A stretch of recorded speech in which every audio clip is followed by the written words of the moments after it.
Great. Well, I want to welcome everyone. I want to thank everyone who's here in person, and I also want to thank everyone who's watching our live stream. Yes, we are live streaming this event. I hope the technology will work and Pro Bono TV will take over the nation. So my name is Bill Silverman. I run the Pro Bono program here at Proskauer.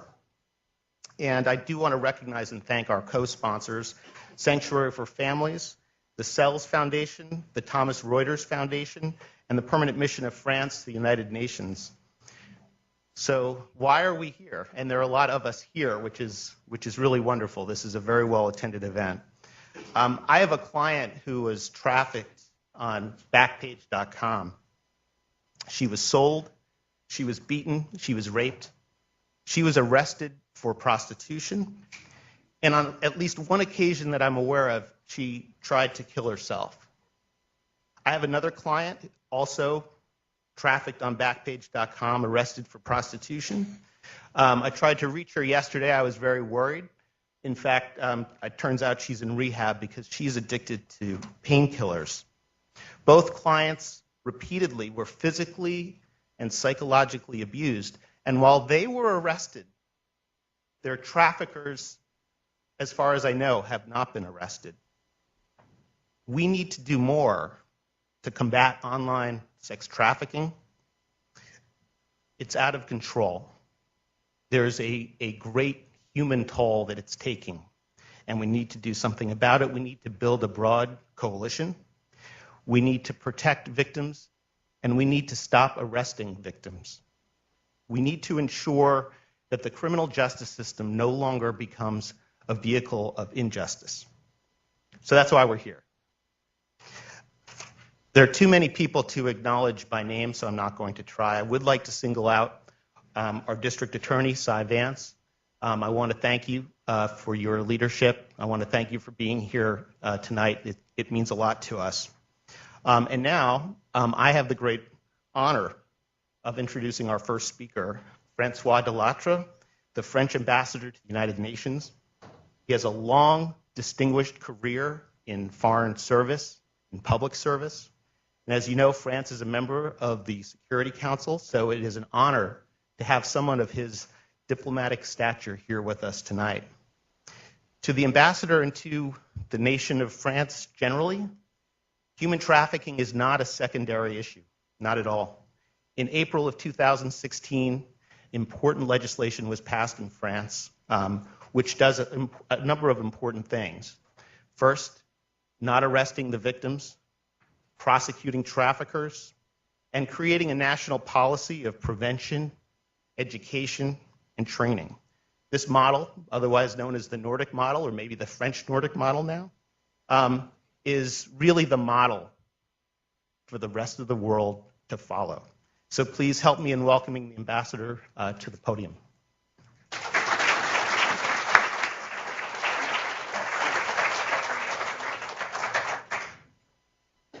Thank you so very much for your kind words of introduction.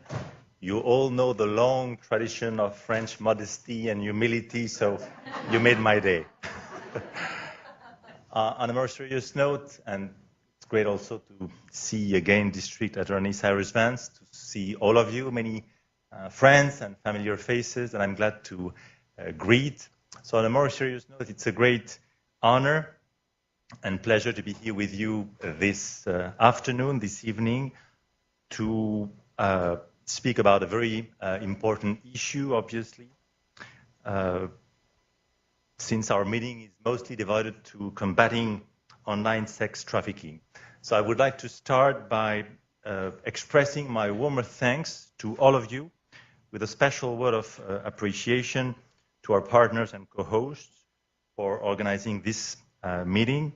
I'd like to start with President Yves Charpenel, who is certainly for me and for all of us a source of inspiration and admiration. So I want to thank him on top of my recognition list, with a special word also to Yves Sell, the representative of the family here, Vice President of the CELS Foundation.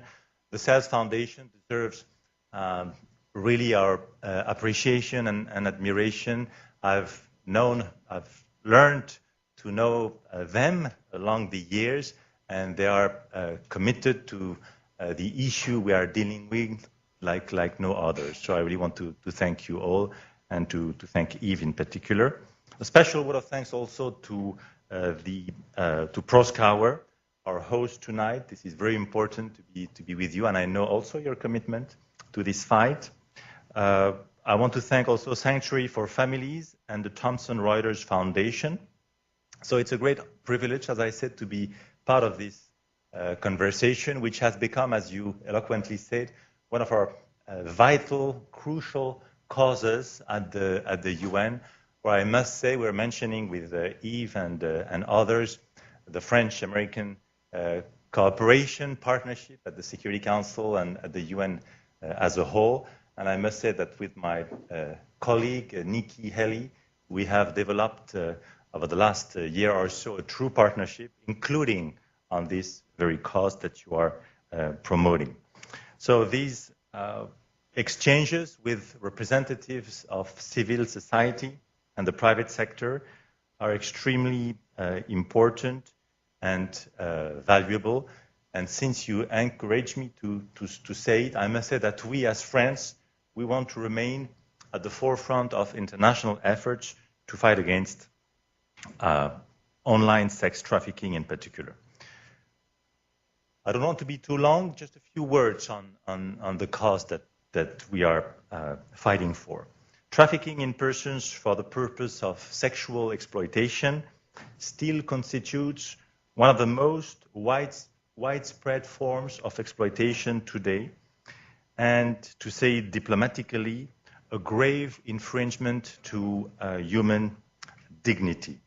This phenomenon, let's be clear about it from the outset, is now being driven by criminal organizations that are highly organized and know how to adapt their modus operandi in order to increase their profits in this growing market, quote unquote. They exploit the vulnerabilities of certain populations by promising easy money to their victims, when in fact all they do is benefit from their sexual exploitation. While the internet offers immense opportunities, we also have to recognize the risks that its criminal misuse also poses. And in fact, criminals have now clearly realized that they can use the internet to increase their profits. That's as simple as this. This virtual universe, which by definition is accessible to all and has no physical borders, helps them expand the prostitution market, so to speak, on a global scale with high profit margins, low visibility, and to use the terms of the financial world, the risk-benefit ratio is clear and high. But the use of the internet is not limited to the exploitation itself. In addition to supporting the logistical dimension of sexual exploitation, the internet can also be used to help human trafficking networks to recruit individuals through fake job announcements, for instance. It can also be used as a means to keep pressure on the victims through the publication of images and videos of victims and access to their personal information. I'm not going to talk too much about this issue since several other experts will talk about it more in depth later and are much more qualified than I can be to do it. But I was asked to focus on the international dimension of the fight against online sex trafficking and on practical recommendations for action. Indeed, we can take action on several levels.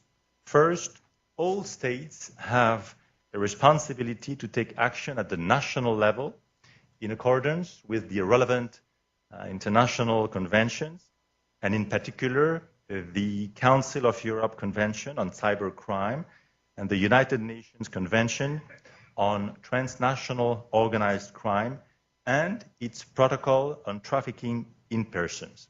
Long story short, this is, under everybody's watch, the backbone of international law in this field. This means, trying to implement this international law means adopting comprehensive legislation and frameworks to deal with trafficking in persons for the purpose of sexual exploitation and the criminal use of the internet.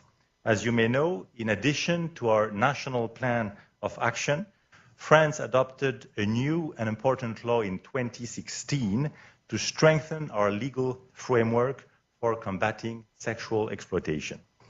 It criminalized the act of paying for sexual services and put an end to the infraction of soliciting, which is very new in my country. Under French legislation, website hosts and service providers also have to comply with certain legal obligations. For instance, they have a duty to inform the authorities of any illicit activity, as well as to publicly disclose the steps taken to combat online sex trafficking. However, with respect to the fight against other transnational crimes that are facilitated by the misuse of internet, no state can act alone. We are all aware of that. And this is especially true for the fight against online sex trafficking, not just because it is a global phenomenon, but because victims are often not in the same country as the perpetrators, and websites that are being misused are also often hosted on servers that are abroad. So for a wide range of reasons, we need to act on the international scene. So from both a political and practical vantage point, there is simply no alternative to international cooperation. Cooperation with the countries of origin of the victims, cooperation with the countries where websites are hosted, as I said, as well as, and this is why we're gathered here this evening, cooperation with the private sector. And frankly, this is now the most important part of our fight, and that's why, again, we are here this evening. We must strengthen our dialogue and cooperation with tech companies, big and small, by the way, in order to tackle this problem together. Otherwise, we'll simply fail. We will not be able to succeed. And in this respect, they may be an example that we can build on, among others, of course. Over the past 2 years, we have made extensive efforts to combat the use of internet for terrorist purposes. Within the G7, the European Union, and at the UN, France, alongside its partners, such as the United Kingdom and Italy, to mention just a few, has argued in favor of partnerships with tech companies. This is one of our top priorities, and President Macron is personally very much committed to this. We have recognized the importance of building mutual trust with internet and social media companies in order to achieve a strategic alliance and to promptly identify and remove illicit content from online platforms in a manner, of course, consistent with our fundamental rights and values. What we have also learned along the way in the context of counterterrorism is that the sharing of best practices and technology should also aim to enhance the resilience of smaller companies. This is also very important. The private sector has stepped up its efforts considerably, including by creating what we call the Global Internet Forum to Counter Terrorism, which is a very important body in my world. At the first meeting of the Global Forum in August 2017, representatives from the tech industry, government, and non-governmental organizations came together to focus on 3 key areas: technological approaches, knowledge sharing, and research. In our view, this level of engagement by all stakeholders and this type of public-private partnership should be replicated in order to respond in an efficient way to the use of internet for sexual exploitation purposes. So, my dear friends, I don't want to be too long. I would like to conclude with a simple but important statement, going back to your very kind words as an introduction, you can count on France. We very much consider this fight to be at the top of our priorities for moral, ethical reasons, for sure, because our values are directly violated through what we talk about today, but also because politically we feel that in today's testing times, let's put it this way, there is the best way to fight against this scourge is through multilateralism, through international cooperation and partnerships. And for this, President Macron is really willing to take the lead, so to speak, because we strongly believe as France in multilateralism as the best tool in terms of efficiency. It's not only an act of faith in terms of efficiency to win this battle. And to do that, we need to stick together. Indeed, you can count on us to remain fully mobilized at the national level, of course, as well as within the European Union and naturally at the UN, as the issue is primarily being discussed in Vienna, which is really the capital of this fight, where the UN Office on Drugs and Crime is located. We intend to raise awareness of the question of the use of internet for sexual exploitation purposes as the next session of the Commission for Crime Prevention and Criminal Justice in May 2018, if I'm not mistaken. We'll also remain actively engaged here in New York, both at the Security Council and the General Assembly, to make sure that this crucial dimension of the fight against sexual exploitation is taken into account. So you can count on me. You can count, more importantly, on President Macron's strong commitment to this crucial cause that we have in common. And I'm sure, especially after today's very important meeting, for which I want to thank you again, that I can count on each and every one of you. Merci beaucoup. Thank you.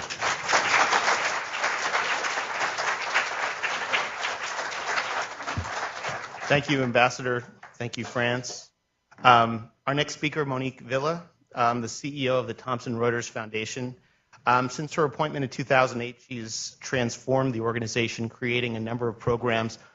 I'm not going to mention them all. I'm just going to mention one. Trust Law. It's a global pro bono service. We work with them. It's wonderful. But most importantly, for purposes of today, she is a leader in the fight against human trafficking. So please help me in welcoming Monique to the podium.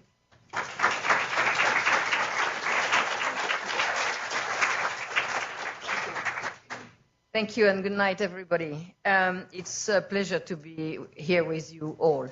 Today the focus is on the online sex trafficking, and so I will speak only of that. It addresses, in my view, two twin themes, one which is the fight against human trafficking, and the other which is advancing women's rights and children's rights, because online sex trafficking is essentially women and children. Both are issues of global concern. The reasons that they are entwined are very clear, but perhaps not widely known. Recent campaigns such as Me Too and Time's Up have brought the issue of violence against women sharply into public consciousness. But how many people would know that trafficking women and girls for sexual exploitation is one of the fastest growing, if not the fastest growing, criminal enterprise in the world? Of the 40.3 million currently enslaved people around the world, according to the ILO, specialists estimate that 30% are in sex trafficking, 70% in labor trafficking. Sex trafficking victims are mostly women and children. And according to the United States Office of Drugs and Crime, 79% of all detected trafficking victims are women and girls. I hope you have noted the word detected, because data around human trafficking is almost inexistent. So we desperately need better data, and we are a number of us around in this room to work on that. The statistics are shocking, but we also know that they are conservative, and they are only estimates. And probably they are not accurate at all. And anyone who has been in Asia and in India knows that many, many men are trapped in forced labor. So the idea that 79% of all detected trafficking victims are women and girls seems to me way above what it is in terms of percentage. Sex trafficking happens all over the world, in every country. And, you know, in the UK where I live, it is officially 13,000 slaves. It's good that there is a number in the UK. There is no number, I think, in France officially. But the UK commissioner, Kevin Ireland, says that the number is much, much higher and that they are far from knowing what it is, and they think it's only the tip of the iceberg. Traffickers are profiting to the tune of $100 billion, according to the ILO, every year, from the fact that commercial sexual exploitation is a silent and transnational crime, as you were saying, Ambassador. Victims are beaten and abused and cannot shoot out for help. And the value proposition for the traffickers is extremely attractive. High profits and low risk, because there are still very, very few prosecutions, even if SAI and many others are really working on that. But there are still very few prosecutions in the world. I will not bore you with statistics on that, but it's pitiful. Just know that if the business of human trafficking, according to the ILO, is $150 billion a year, which seems to be under-evaluated, all the governments in the world put together give not even $1 billion a year for the fight against human trafficking, so 151. And the US have the lion's share. Over the past few years, the fight against slavery has changed in nature because sex traffickers are also now on the internet. And the digital age has provided a hidden underworld from which they can exploit the most vulnerable members of society at arm's length in almost total impunity. The exploitation of women and children can now be brought right into the homes of millions of people all over the world. It's like shopping on Amazon. It's as easy as that. Nothing is simpler than buying sex with children and women online. All of us may wonder, how can it be legal to advertise children online for sex? It is legal. They have been stepped in the right direction. The proposed FOSTA law that was passed by the House of Representatives 2 weeks ago and currently sits with the Senate and hopefully will soon be voted by the Senate, will allow sex trafficking victims to pursue legal action against websites which host advertisements for prostitutes, many of whom, as we know, are women and children who have been trafficked and are not prostitutes, but are people that are raped and raped again every day, sometimes 30 times. Those operating sites such as Backpage.com or Craigslist or many others who have previously used Section 230 of the Communications Decency Act to protect themselves against lawsuits relating to such advertisements would no longer be able to escape liability for material posted on their websites. So this is a very important law. If FOSTA is passed, it would allow both civil and criminal action against website operators who intend to promote or facilitate the prostitution of another person, or knowingly assist, support, or facilitate sex trafficking. Take away this protection and you remove the incentive for such sites to continue publishing this material.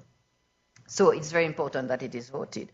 But some of the larger tech companies have been really fighting this because they are trying to defend the indefensible and fought such laws because they fear that it will pave the way for lawsuits over contents for which they had no responsibility up until now, let alone knowledge of links to sex trafficking. As technology evolves, so do the challenges for those addressing the issue. But it also offers new opportunities. Here is where collaboration between industry pioneers, policymakers, lawyers, activists, prosecutors, survivors is critical. Our panel today and you in the audience represent a wide range of professions, sectors, and expertise. The value of collaboration to tackle human trafficking is something that cannot be underestimated. In the decade that I have been the CEO of the Thomson Reuters Foundation, I know that real impact can only be achieved when we bring together business, government, thought leaders, civil society, survivors to find solutions to such human rights issues. Indeed, I see some of our key partners on this evening panel, like Cyrus Vance. We have done a lot of things together. We notably created the US Banks Alliance to fight human trafficking with data in 2014. And we have now, the Thomson Reuters Foundation has expanded this alliance to Europe and Asia. So all the big banks now have incorporated in their software red flags that allow to see when there is a pattern of human trafficking potentially.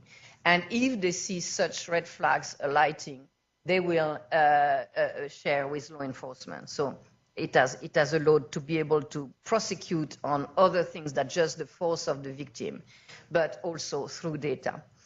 I also see Mary Mazio, and Mary Mazio has done this extraordinary film, I Am Jane Doe. Most of you must have seen it. We did the premiere of it at our headquarters in London.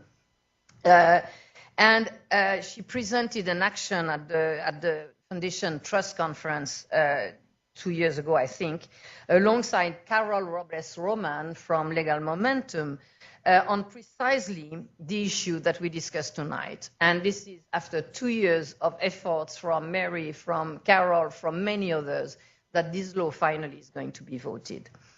Trust Conference has become the world's leading conference for the fight against human trafficking and slavery worldwide. And so we have global thought leaders from a wide range of backgrounds, and it takes place this year in London on 14 and 15 November. At the Foundation, we know through first-hand experience the true power of partnerships. And if you just mention one, it's the Stop Slavery Award we created 2 years ago with Anish Kapoor. It's a statue from Anish Kapoor that we give to the corporations which are best in class to try to clean their supply chain from forced labor. And I say try because no corporation, no big corporations can say I'm slavery free, not even the Thomson Reuters Corporation. So we reward businesses, and so it's very important to eradicate slavery in the supply chain when we think of 70% of slavery is in forced labor. Our journalists at the Thomson Reuters Foundation name and shame the ones who do wrong, and our Stop Slavery Award reward the ones who do the right thing. So we hope that consumers will finish by noticing and will lead other businesses to follow suit. So in only the second year of the initiative of this award, we can tell it works. Adidas was the overall winner this year. It's extraordinary what they do to try to clean their supply chain up to tier 2 or 3. And Intel was also one of the winners. Each and every one of us in this room tonight has a role to play, but imagine what we could achieve if we could do it together. So together we can take real action. And by taking collective action, we can fight the proliferation of online sex trafficking, prevent future victims, most of whom we know will be women and girls, and stop this most appalling of human rights violations. Thank you.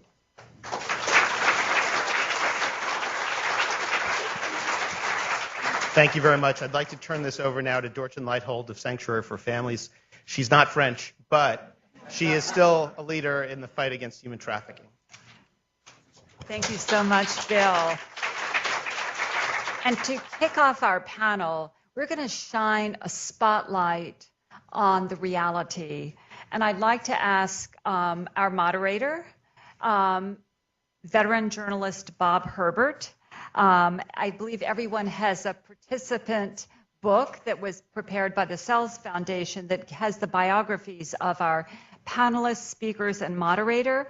Bob was an op-ed columnist for the New York Times from 1993 until 2011, a national correspondent for NBC News, a reporter, correspondent for the Daily News. I could go on and on. It's all in your kit, your participant kit. Bob, will you come join us? And Bob is going to interview a remarkable young woman. She is a college student. She is a brilliant leader in our fight against sex trafficking. And she is a survivor. Her name is Melanie Thompson. Melanie, come join us.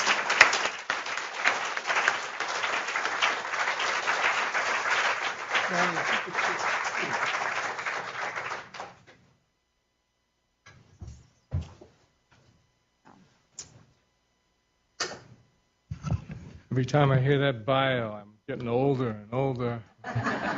It's really weird. I was at the Times for 18 years. And the Times, part of it was in that building right over there. And it's a weirdo perspective to be looking over there. Melanie, thank you so much for being willing to do this, and we will get this underway. So you got pulled into this awful world that we're hearing so much about tonight of sex trafficking, and there was an online component. So start off by telling us how old you were when you got drawn into this. Yeah. And also, and generally, where were you living? Are you from New York? Or? Yeah, so Okay. I am a New York native. I am not French. I don't speak anything past oui, guys. I'm sorry. I don't know if I said that. Did I say that right? Everybody that's French in the room? Yes? Okay, awesome. So first, thank you all for having me here today. Thank you, Bob, for agreeing to do this. I am a Queens native, so I am from Queens, New York, and I was 12 when I was trafficked. 12 years old. How did that happen? How did you get drawn into it? So it's interesting because my story is one, especially here in the States, that is pretty common for most people. And as you all probably heard, trafficking is hidden in plain sight. And for me, that's exactly what happened. So when I was 12, I was in the 6th grade, and I had 2 best friends that I went to school with. And we ended up going to the movie theaters. And on our way back from these movie theaters, we ran into 2 boys that we knew from our middle school at the time. They were a little older. They had graduated middle school already. So they were 16 and 17 years old, and me and my friends were 12 and 13. And they invited us back to their place, and they were like, we have drinks, and we're going to play games. And, I know now as an adult that, maybe I should have just went home to my mom. But when you're a kid, you don't think that way. And we ended up going back with them, and it was really innocent at first, and we were playing Spin the Bottle and all those childish games that we all probably consider forsaken now as adults. And I remember getting so drunk and blacking out. And when I woke up, I was being raped by one of those boys, and my 2 best friends were gone at this point. I think they went home with their parents. And one of the 2 boys had disappeared, so it was just me and this boy. And I remember getting up and shaking and trying to find my clothes. And when I found my outer clothes, I couldn't find my undergarments. And I tried to run out of the house. So we were in the basement apartment of a house who I thought belonged to the boy that I was with at the time. And as I was running up the stairs to leave, that same boy came back inside with an older man, one of which I did not know. He was an adult at the time. And that same older man were saying, he was very taunting. He was like, where are you going? Huh? Where you going? Where you going? And he thought it was a joke. And I remember just trying to run past him, and he said, "You're not going anywhere. You belong to me." And he took me and literally threw me over his shoulder. I had to be no taller than like 4 feet. And he brought me outside, and he brought me across the street to an abandoned house. And as we were crossing, I remember screaming for help, and nobody really paid attention. And I come from a really urban neighborhood in South Jamaica, Queens, and out there, there's not there's not a lot of help or police involvement in that area. And when we got to the abandoned house, I was locked in the closet in this abandoned house from the inside, and that's how my trafficking started. And what was your, we don't have a lot of time, and I have a lot of questions, which is a conflict, but just kind of briefly, what was your life like before this happened? Yeah, for sure. So I'm the oldest of 7. I'm one of 10 children, so I had a pretty large family. Up until that point, I was a really smart, straight A student. I think I'm still a smart person now, but college is very different than middle school was. But I used to make a lot of good grades, and I had a decent amount of friends. My home life was a little inconsistent, but no matter what was happening at home, I always managed to get A's, and in that grade, it's numbers. So I used to get a lot of 90s and a lot of hundreds, and I was favored by a lot of my teachers, and any time that there was like a spelling bee or a spelling contest or whatever, they would always call me, and I participated in like track and did things like that. So, before this, I was your regular average kid. I did everything but soccer. I can't stand soccer, guys. I'm not good at it, but that's kind of how it was before. So you were locked in this closet, and then what happened to you? So during my duration there, I started in street prostitution. He first introduced me to the street. And This older man? Yes, this older man. And after street prostitution, he brought me into underground strip clubs in parts of Brooklyn and all over the 5 boroughs. And then from there, he, I guess, discovered Backpage.com. And when he found out how, I guess, efficient Backpage was for his pockets, it was the end of my trafficking experience for me. It increased and got worse by, I can't even tell you the percentage, but Backpage made it so much easier for sex buyers to come discreetly. It made more money for him, so it just went all the way down from there. Now, I know you were only 12 years old when this first occurred, but how did this man, and I don't know who else may have been involved, you can tell us, but how did they manage to maintain a hold over you? I mean, I think every form of abuse. So I'm pretty sure we're all clear on the financial abuse aspect of this, but emotionally, mentally, I was, threatened and called every name in the book. And because I'm the oldest, he would say things like, I know where you live, I know where your sisters are, I know where your little brothers are. And to me, that was everything. If I tried to escape and he found out, which he did most times, I got physically abused and beaten, and he would pull guns to my head and things like that. And he would beat or hit or pull guns on other girls that were in the house as a threat to me. So there's a plethora of ways that man maintained control, and I can go on and on about that. How long did it last? So in that house, I was there for about 2 months. My trafficking experience lasted for a few years. And your emotions during this period, because it's a long time, were you frightened? Were you depressed? Or what? Tell us what your feelings were. In the beginning, I was terrified, like putridly terrified. And I didn't think I was going to live. I thought I was going to die the day that he threw me over his shoulder. I didn't know what to believe. After a while, the depression maintained from the time that I got kidnapped all the way through, probably up. You were depressed? Today. Yeah, absolutely. You still experienced it? Absolutely. These are the effects the long-term effects are so prevalent in this lifestyle. And once you're exposed or once you get involved, it's irreparable damage. It never goes away. And how did you manage to escape? I don't like to say escape because to me it's a positive thing that I'm out, but escaping implies that, I was able to run and be free and had a happily ever after ending. But I ended up getting arrested by 2 detectives from the missing persons unit in my local neighborhood. and they brought me to court.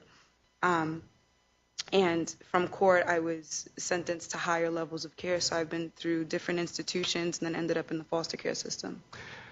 You were in foster care for how long? I'm still in foster care. But you're also in college. So this means by definition that you turned your life around to a great extent.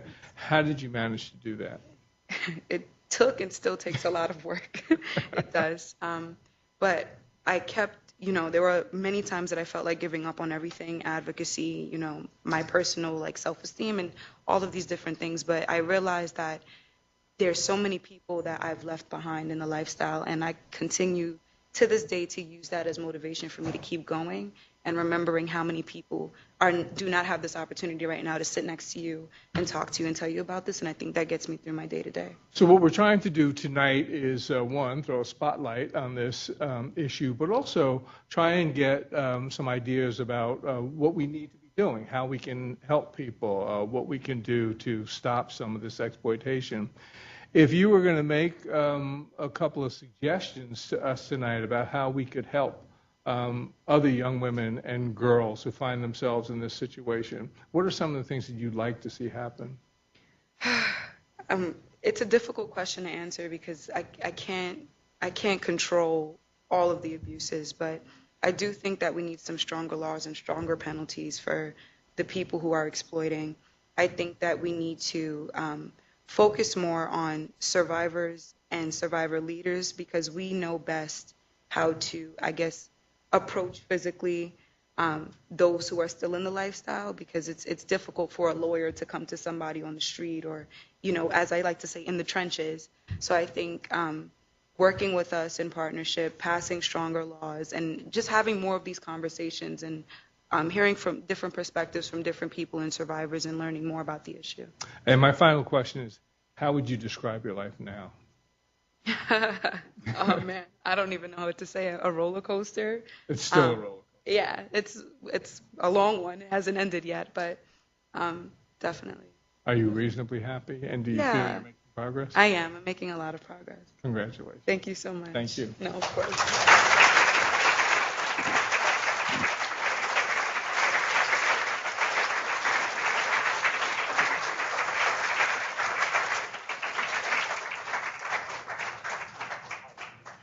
Would our panelists please come up and join Bob? So,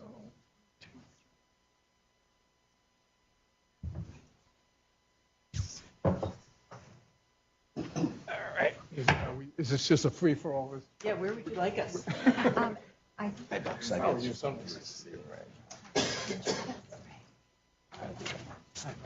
Put me down here. Hey, how you doing? Nice to see you. Nice to see you. Congratulations. Thank you. I guess I'm next to here. Let me you take your notebook. How's that? I'll sit. Why don't you sit here and I'll sit here. Okay, great. And I'll give you a clean glass. I'll take this water. Okay, very good. Great.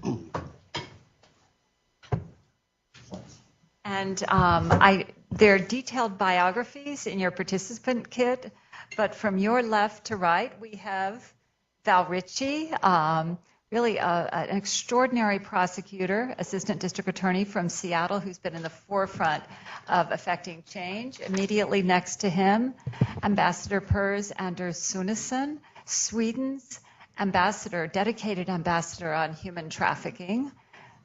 And then,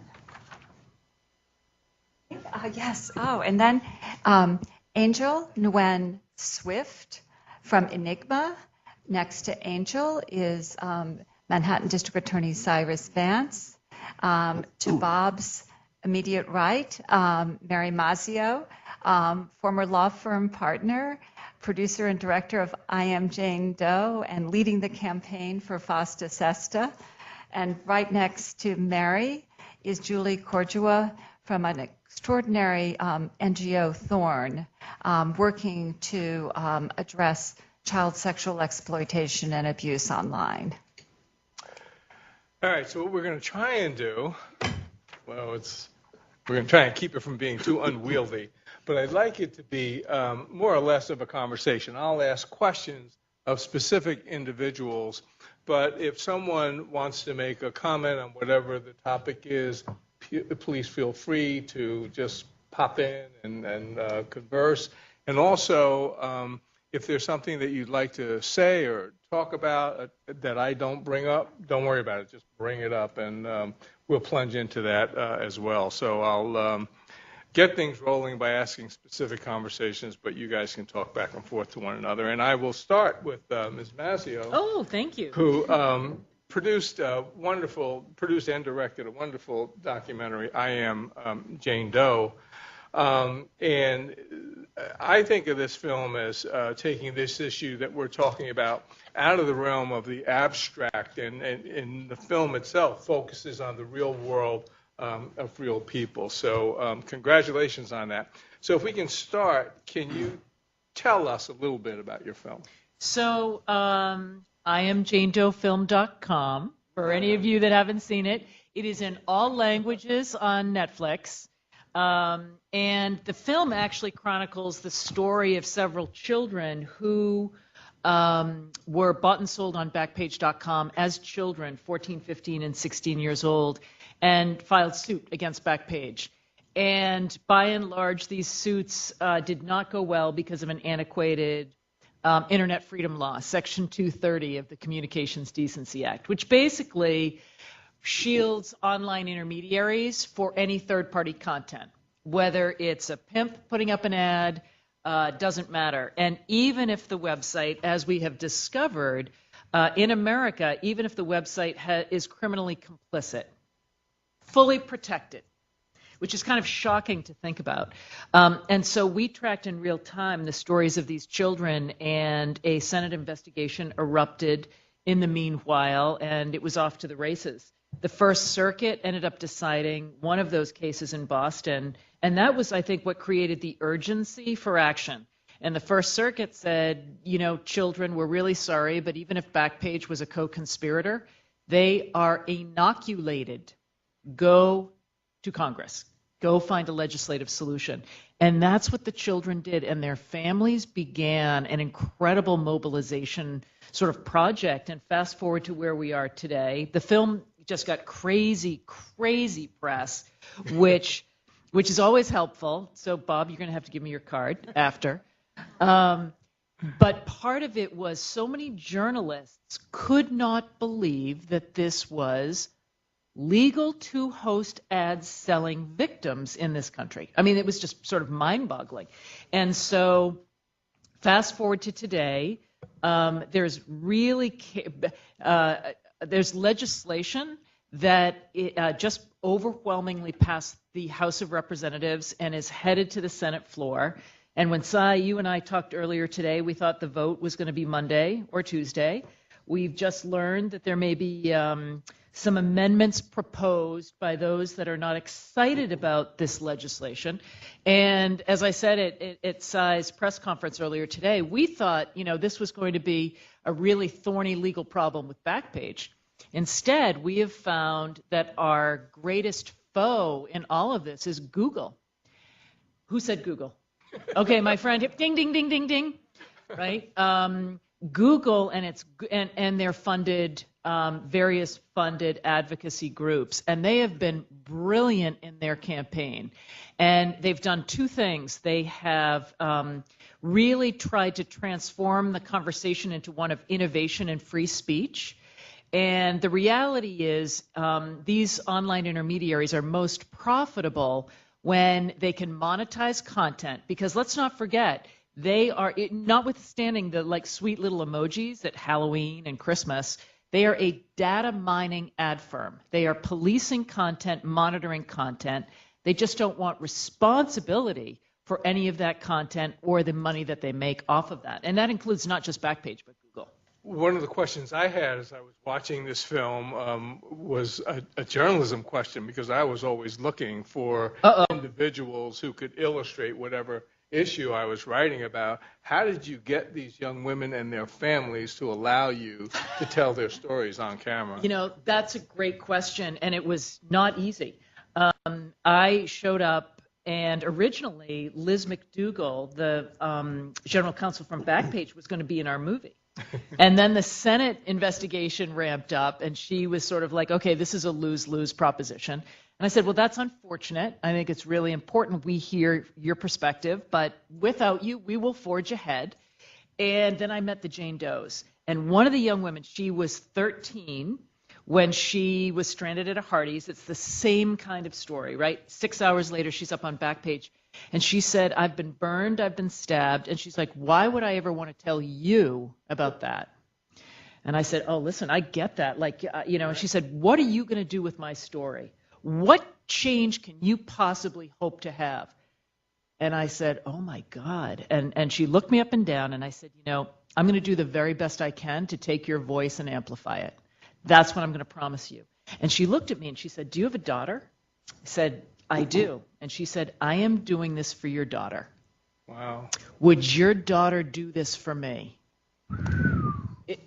Oh, my God, it was on. Like, I carry these children and these young women, like, on my shoulders. Like, I felt that way through the rest of the project. You get a sense of that in the film. I really recommend it. So we have a couple of district attorneys here, a couple of prosecutors on the panel, thank goodness, and one is right to my right. So, Mr. Vance, explain why this is legal, because if you see the film or if you hear the stories and you understand that illegal behavior is, and grotesquely illegal behavior is being advertised online, why are the online tech providers protected? Explain that. The federal legislation that Mary referred to essentially gives them immunity. That if you, even though if you're a website and you are hosting this content, which looks obvious that it is involved with the business of prostitution or trafficking, you are not liable unless you create that content yourself.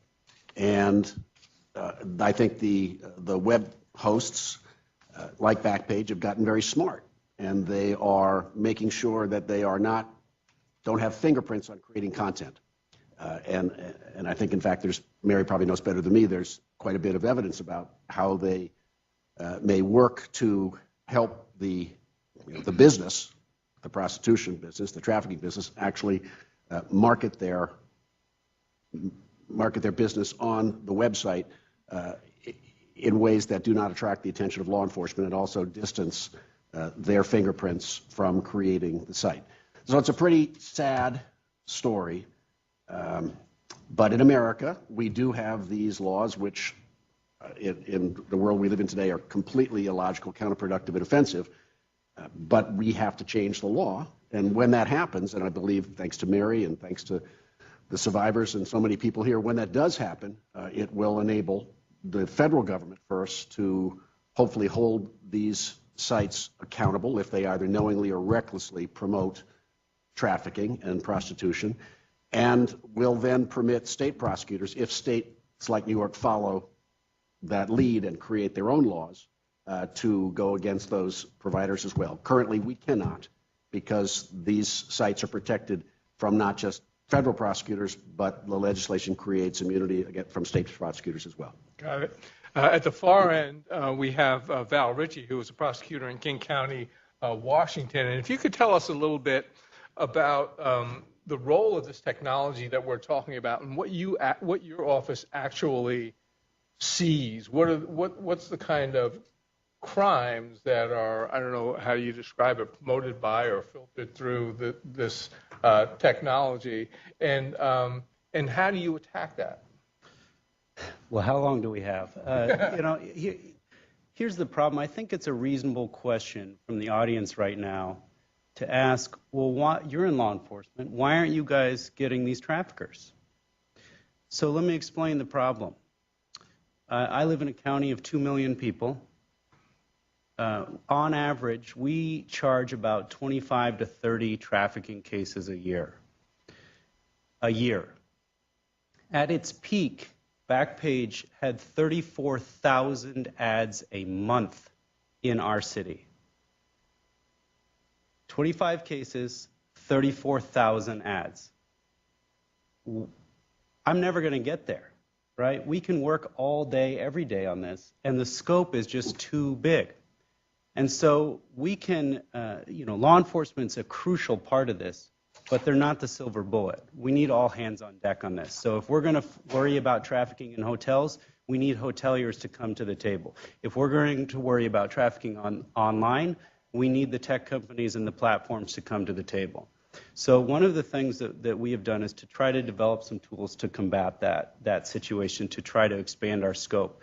One tool that some volunteers from a wonderful small little boutique firm called Microsoft in our area developed was a tool that allows that can go out to Backpage and other websites, and it can pull the phone numbers from the prostitution ads and automatically text them and offer them help.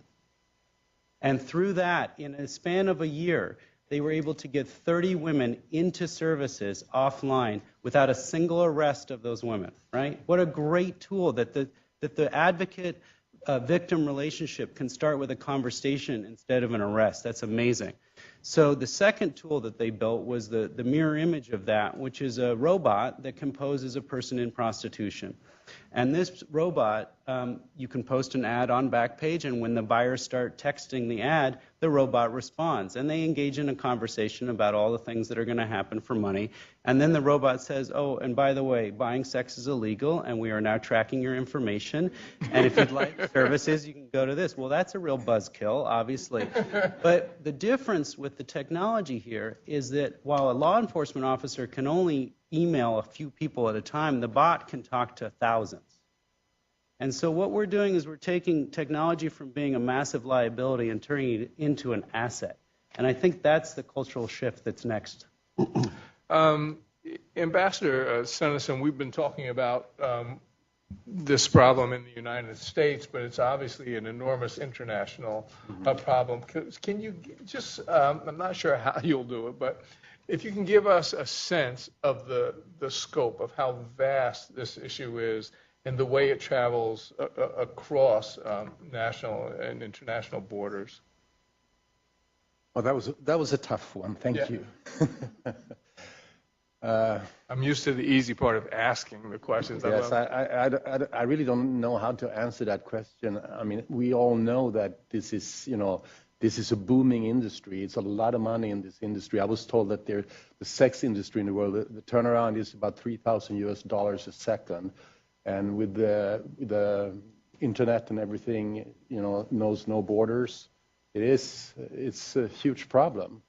And it's so accessible for everyone. And with pornography, it drives up demand for sexual services. So yes, it's a huge problem. And you had, I noticed a quote that you said, and it dovetails with what the prosecutors have said here. You said very few human traffickers ultimately face prosecution for their crimes. So the volume is so enormous, and I guess the tools are so small by comparison. But do you have a sense that internationally we're making headway, or are we going backwards?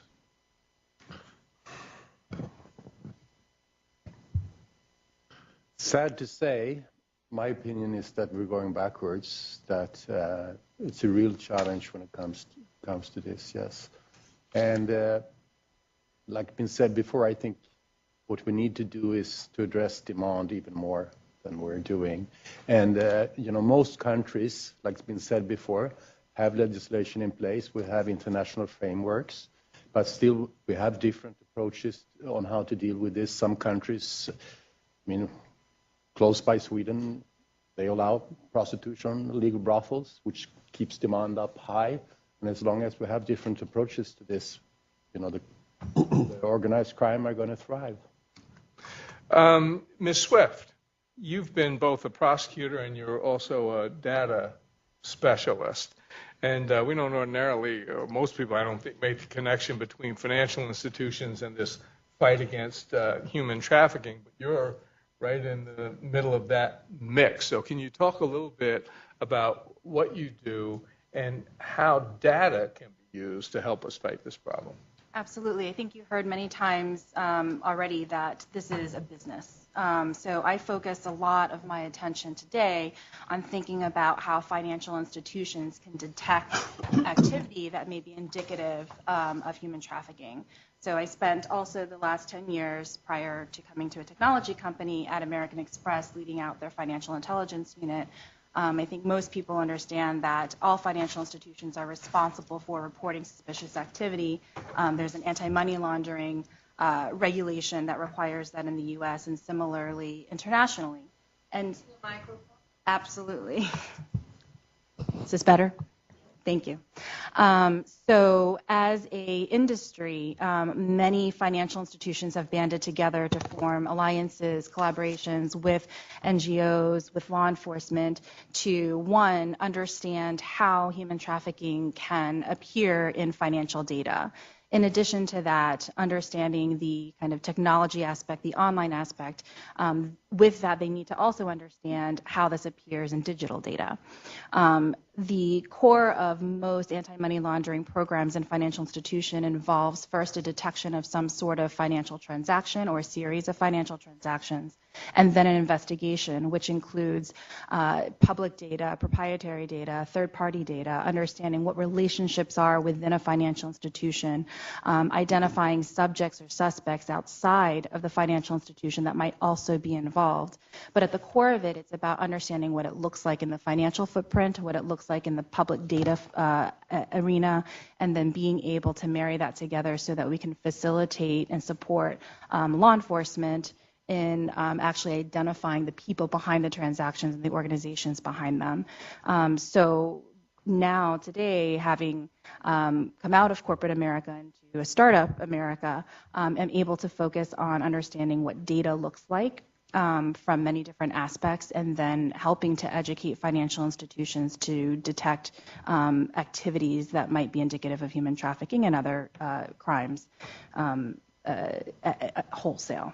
How did you make the transition from being a prosecutor, and I think in the Manhattan DA's office, isn't that right? I was. From being a prosecutor into this world of big data. So when I first started the Manhattan DA's office on September 4th of 2001, I thought that my career was going to be very, very different. I thought that I was going to specialize in prosecuting sex crimes and then go down a wonderful career and be on Law and Order and all that fun stuff. I very quickly realized that my passion really stood with investigations, understanding evidence, understanding data, in order to help victims of sex crimes, which includes a lot of the human trafficking element as well. I really needed to understand the tools and the way and the methods that people were continuing to use to perpetrate these crimes.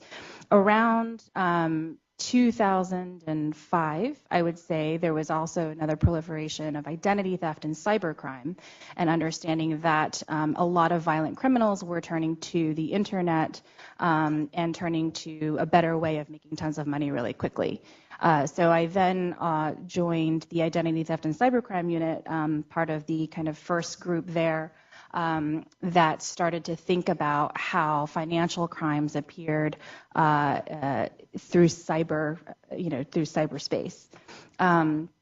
From there, I had an opportunity. At the time, I wasn't really sure whether or not it was a good one or a bad one, because I had certain ideas about what corporate America would look like, but had an opportunity to build out a financial intelligence unit with another former prosecutor at the Manhattan DA's office at American Express, and realized that that was really an opportunity to be on the battlegrounds, to see what financial institutions could see day in and day out, to have access to a whole nother wealth of data that financial institutions had, but really didn't know what to do with, at least from a financial crimes perspective. So that's really how I made kind of the transition from thinking about really thinking I was in the front lines when I was a prosecutor, but truly being kind of underground on the front lines in a financial institution, and then now really focusing on trying to bring awareness to financial institutions about what data is out there, what technology is out there to help facilitate those others that are on the ground day to day in financial institutions. Ms. Cordo, you're the CEO of an organization called Thorn, which is an NGO. And first, tell us what Thorn does, and then in a broader sense, give us an idea of how NGOs are involved in these problems that we're talking about. And we keep hearing tonight that we need all hands on deck, which I absolutely agree with. So talk about the role that NGOs also can play. Sure. So can you hear me?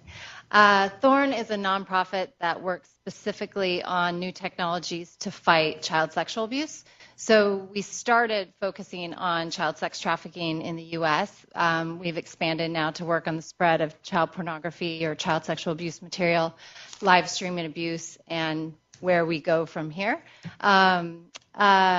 So how we specifically work on this issue, we got involved in this issue actually in the very early days of our organization, really in the first year of learning about the field and talking to officers and talking to survivors and talking to survivor organizations. And we were hearing two things. One, from law enforcement, we were hearing a lot of what we've already heard. It's a data problem. There's too much.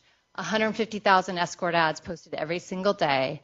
And when we would go and meet with the task forces that were responsible for finding child victims, they'd say, you know, my chances of identifying a child are maybe 1 in 10. Right? I'm going to think that this person's a child. I'm going to put a task force on it. I'm going to go knock on the door, and it's not going to be a child. May still be a victim. But if I have limited resources, I want to go to my high-risk victims first. That's what we heard on one end. On the other hand, we were talking to a lot of child sex trafficking survivors and listening to their stories. And there was a lot of insight there about how often they were forced to write their own ads or certain things or indicators that would be in the ads. And so the way we're structured as a nonprofit is we're like a little tech incubator, and we try things that maybe government can't try or one tech company wouldn't try because that's not their core business.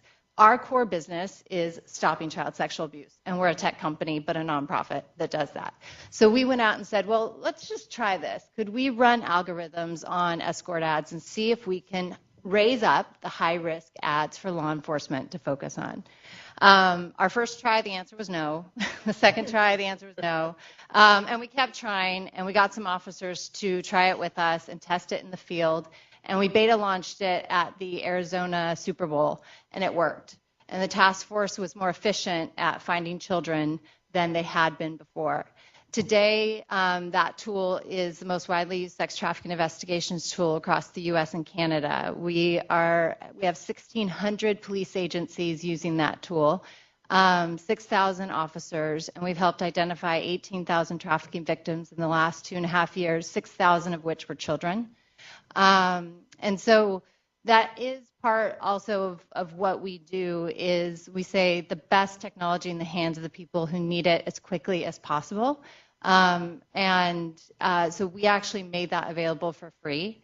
One of the things that is very difficult to do when you work in silos, whether it be individual companies, individual police agencies, individual offices, is sharing data and making sure everyone's working off of the same platform. Our tool uses only open web data. We don't ingest law enforcement data, but it does mean that if a child is moved from one state to another and an officer is working it in Chicago and also in Wyoming, they now know they could be working the same case. So, and it also means that the small town police officer, because this happens in every single community across this country, who doesn't have a budget for trafficking tools, like the FBI or DHS, has access to the same type of technology as the FBI and DHS, who also use our tool. So it's about really thinking about innovation and putting the best tools in the hands to find these kids as fast as possible. So you mentioned the exploitation of children. So if Mr. Ritchie, if you can tell us a little bit about what you guys are encountering in terms of the exploitation of children. How big a problem is that specifically? Well, trafficking is a business that is most successful when you have people who are vulnerable, and children, sort of by definition, are among our most vulnerable. And so from a trafficker's perspective, children are a great asset because they are more easily manipulated, they're more easily controlled, and they're more easily, for those reasons, sold repetitively. In our area, we see children on a variety of different websites. We see them on the street. It really doesn't matter. It's unfortunately an extremely lucrative asset, and I don't mean to trivialize it, but asset for traffickers. One of the things that I think, though, is important was a statement that Purgis made a minute ago as it relates to this, which is that trafficking does not happen in a vacuum. Right? Trafficking is a supply response to a demand problem.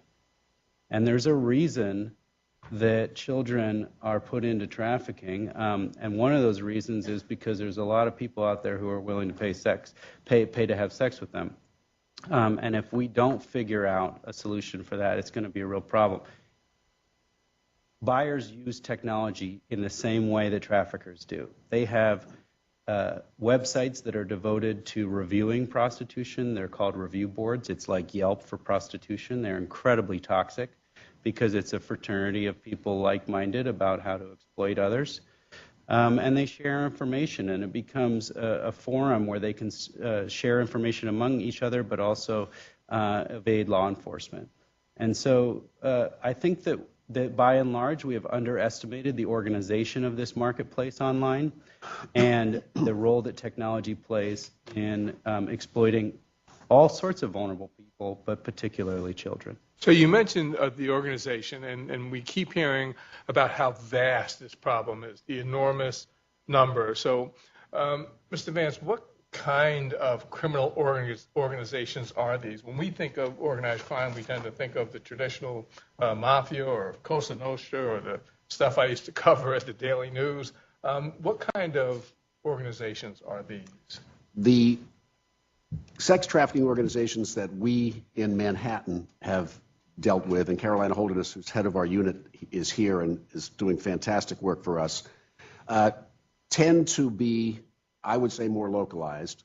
They are preying upon kids who are coming here from other communities, throwaway kids who've left home because their parents have kicked them out because of sexual orientation, or they are coming from a family with abuse and drug issues.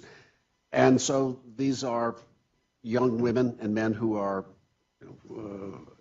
seen by pimps as they, for example, come into Port Authority, and within 10 minutes, they're now being targeted. So I would say that the groups that we are prosecuting tend to be successful businesses, but not necessarily international in scope. And so that's what we are seeing and prosecuting in Manhattan. But clearly, the sex trafficking business at the international level is vast, profitable, and there are large businesses who are selling access to sex tourism and all kinds of international business that are a big part of the problem.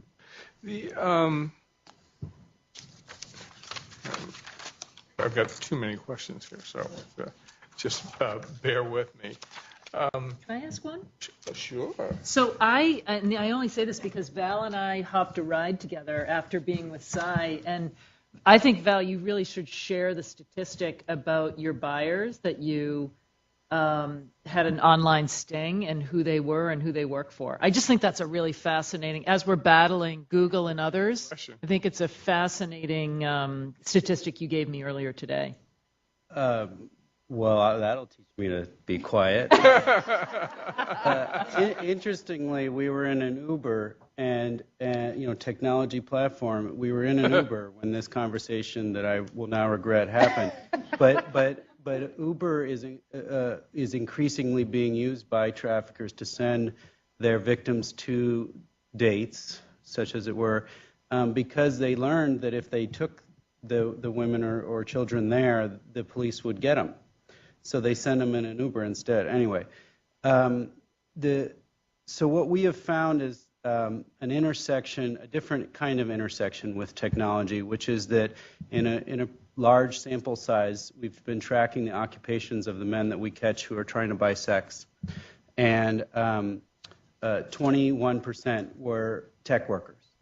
So 1 in 5 were in the technology industry, compared with 6% of the workforce.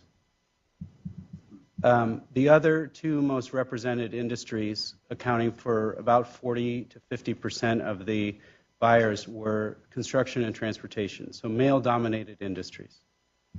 The challenge is, of course, not only dealing with the exploitation of technology or the abuse of technology to further exploitation, but also the reality that people who work in that industry are also engaged in it. And it's uncomfortable. Like, I get it. It's extremely uncomfortable to talk about this, but if we don't address it in some of the ways, for example, that Sweden has addressed it head on and talk about equality, we're never going to get there. And I also want to just add, because we've been harping on technology a little bit here, some of those same entities where buyers have come from have also been the most proactive in helping us develop tools. It's this bizarre duality in the technology industry that is incredibly difficult to address. And I don't think there's an easy answer. But I think that if we don't address it honestly, we're never going to have a solution. Ambassador, Sweden some years ago took a different approach to this problem, and I keep hearing about the Nordic model. But tell us what Sweden has done. Tell us how it has worked out, and explain to us what the Nordic model is. Okay, very short then.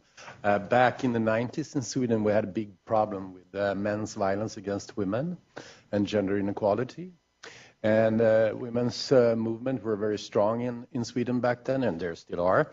And they were telling the government, you need to do something about this, you need to do something about this. And the Swedish government did what governments do. They put together a governmental inquiry to look into the structural problems of gender inequality and men's violence against women. Back then, there was no discussion about prostitution. Prostitution was legal in Sweden. And we didn't talk too much about it.